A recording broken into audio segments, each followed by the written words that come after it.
Di tengah deru mesin dan kepungan gedung pencakar langit Jakarta, berdiri sebuah ruang yang menawarkan sebuah jeda.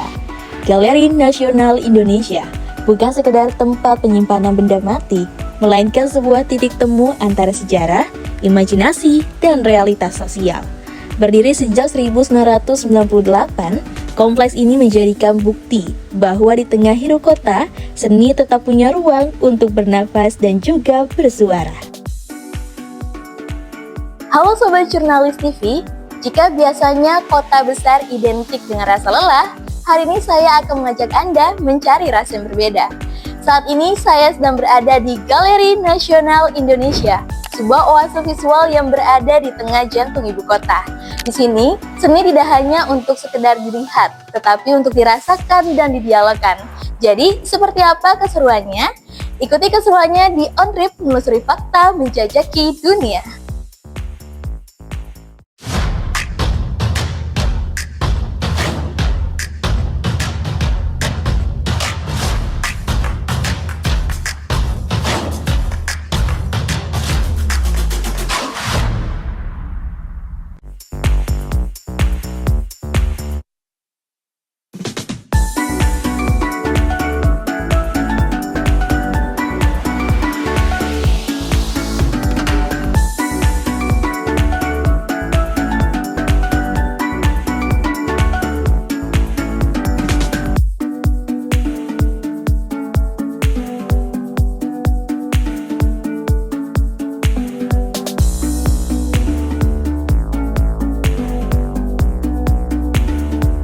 Memasuki gedung B, kita diajak menyelami akar seni rupa Indonesia melalui pameran tetap. Ruangan ini menjadi rumah bagi karya maestro besar seperti Affandi dan Hendra Gunawan. Penataan ruang yang begitu rapi menciptakan kedekatan jarak dengan karya, seolah mengajak pengunjung masuk ke dalam emosi dan gagasan yang diletakkan para seniman di atas kanvas mereka.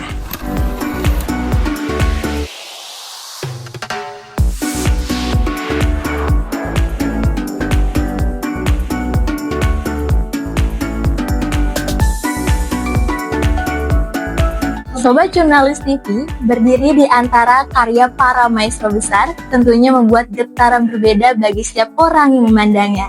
Di sini kita tidak hanya melihat sebuah warna yang dituangkan dalam sebuah karya, tapi kita juga rasakan semangat zaman yang terekam abadi. Dari ruangan sejarah ini, yuk kita lihat lebih dalam lagi. Melangkah lebih jauh, kita akan memasuki salah satu ruang paling ikonik dan reflektif di lantai 2, yaitu ruang Reverie karya Mulyana atau yang akrab disapa Mang Mul. Instalisasi imajinatif ini merupakan sebuah ekosistem laut buatan yang seluruhnya dirajut dengan tangan menggunakan benang warna-warni. Nama Reverie sendiri berarti lamunan atau mimpi indah, di mana pengunjung diajak untuk sejenak melambat dan meresapi emosi di tengah keriuhan kota.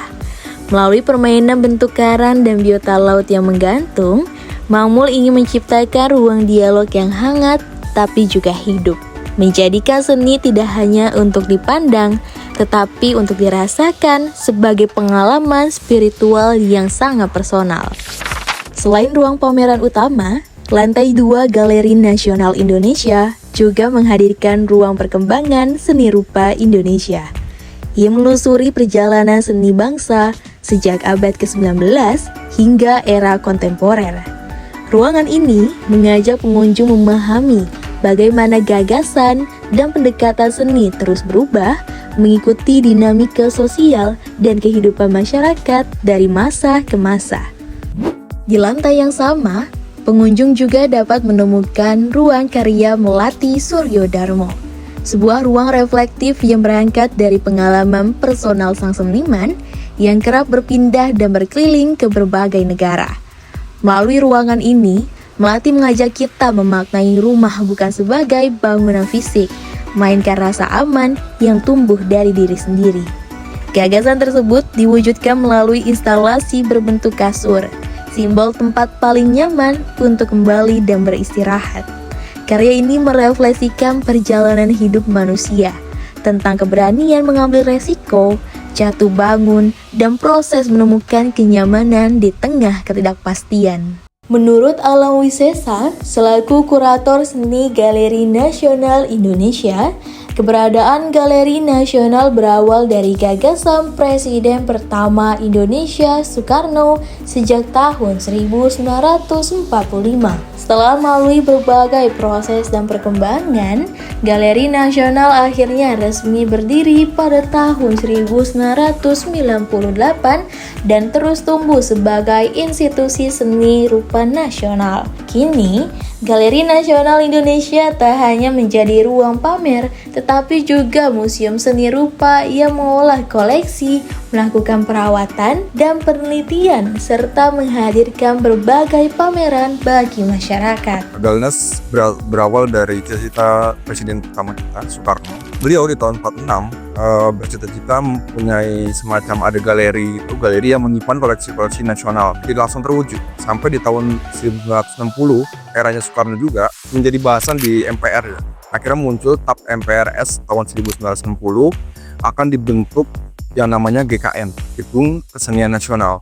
Saat itu belum menjadi Galnas ya. Tahun 65 ternyata kita mengalami pergantian kepemimpinan ya. Presidennya berganti, dimulai lagi di tahun 86 setelah krisis moneter tahun 85. Era Soeharto mulai mencanangkan ada suatu proyek Wisma Seni Nasional. Ini adalah penerusan dari GKN tadi. Kemudian dari Wisma Seni Nasional ini juga ditandai dengan hadirnya salah satu gedung penting yang digagas, namanya Gedung Pameran Serupa Dikbud. Karena kita memang mulai berada di bawahnya Pendidikan dan Kebudayaan. Tahun 55 ada pameran penting yang diselenggarakan oleh pemerintah kita kerjasama dengan negara gerakan non-blok ya, dan ada pameran namanya Pameran Serupa Kontemporer untuk negara-negara non-blok. Ini menjadi pameran penting yang kemudian membuat banyak pihak itu mulai bercita-cita kembali bagaimana kita membuat Galnas.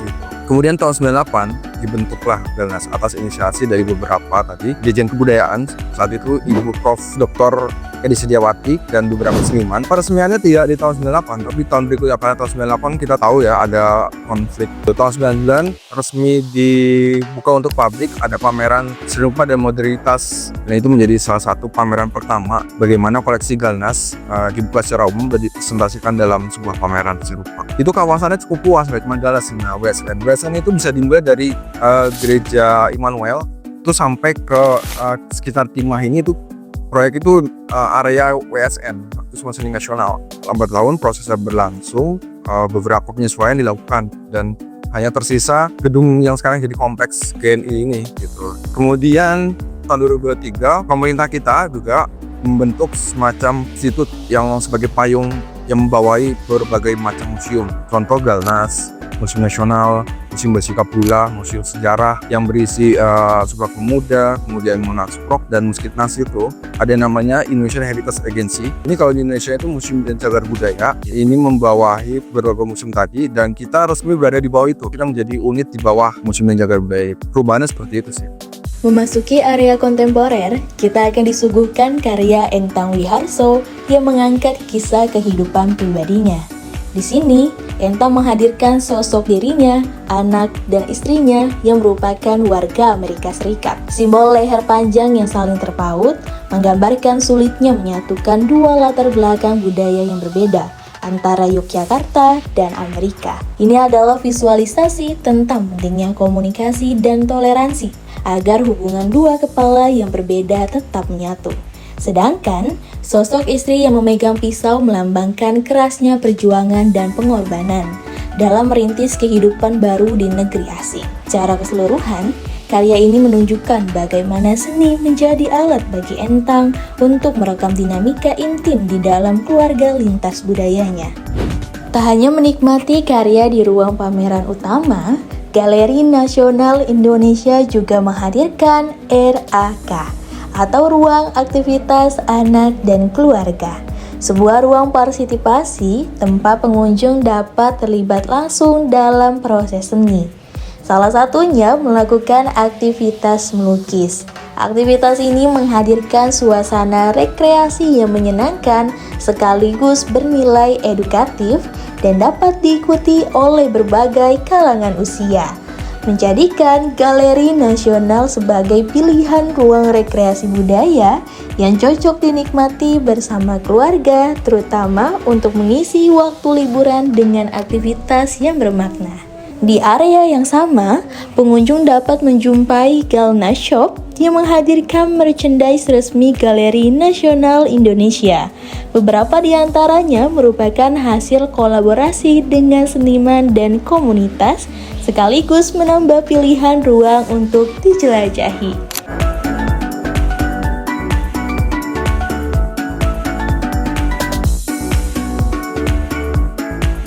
Nah, Sobat Jurnalis TV, Galeri Nasional Indonesia tidak hanya menghadirkan pameran utama saja, tetapi juga rutin menyelenggarakan screening film di setiap bulannya sebagai ruang apresiasi seni di tengah kota. Di bulan Januari ini, screening film mengusung tema Januari Semangat. Jadi, bagi kamu yang ingin menyegarkan kembali semangat di awal tahun, program ini termasuk hal yang menarik untuk dicoba. Menurut Juanda Nur, mahasiswa Universitas Gadjah Mada, ketertarikannya datang ke Galeri Nasional Indonesia berawal dari keinginannya melihat langsung pusat seni rupa di Jakarta.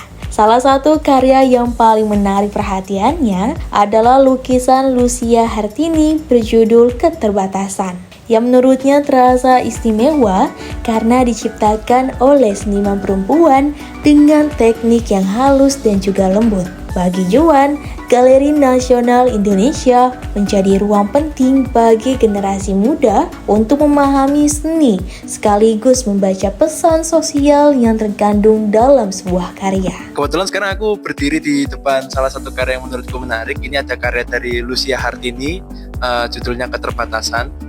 Ini sebagai salah satu karya yang menarik itu karena pertama pelukisnya sendiri adalah seorang perempuan yang mana pada era itu seniman perempuan tuh sungguh sangat dibatasi dan dipandang sebelah mata. Gak hanya itu juga aku menyadari kalau Bu Lucia Hartini di sini melukis itu sangat halus, sangat lembut. Jadi aku kayak seakan-akan terpaku terus melihat lukisannya. Menurutku penting untuk anak muda itu untuk memahami dan mengetahui tentang kesenian di Indonesia. Apalagi kalau di Galeri Nasional itu kan dikurasi sedemikian rupa supaya kita juga mempelajari timeline kesenian di Indonesia dan perkembangannya bagaimana. Karena kesenian itu fungsinya banyak, bukan cuma sekedar nilai estetika tempat orang buat foto-foto aja, tapi kita juga bisa memahami tentang komentar sosial politik dan bagaimana masyarakat Indonesia itu dari waktu ke waktu itu selalu sadar, peka, dan terus melawan ketidakadilan di Indonesia.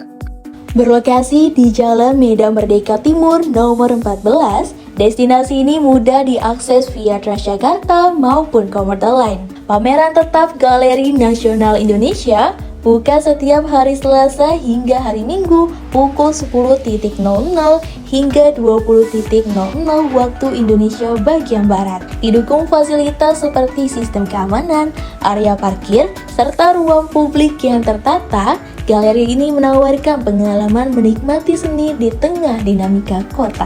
Untuk menikmati pameran yang dihadirkan, pengunjung dikenakan tarif masuk yang bervariasi sesuai kategori. Untuk pengunjung dewasa, dikenakan tarif sebesar Rp50.000. Sementara pelajar atau mahasiswa dikenakan tarif Rp25.000. Serta wisatawan mancanegara dikenakan tarif sebesar Rp150.000. Menariknya, anak usia 3 tahun, lansia, dan kelompok tertentu tidak dikenakan biaya alias gratis. Galeri Nasional juga menghadirkan promo dan potongan harga, termasuk diskon bagi kunjungan rombongan atau sebagai bagian dari upaya menghadirkan seni yang inklusif dan terbuka bagi semua.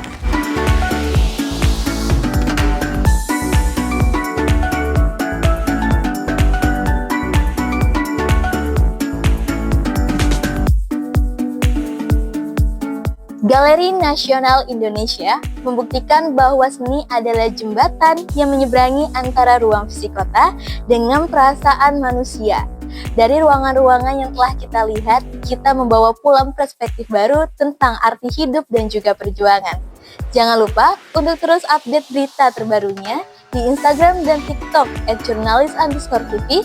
Saya Hilya Viva, kita bertemu di reportase selanjutnya. Sampai jumpa!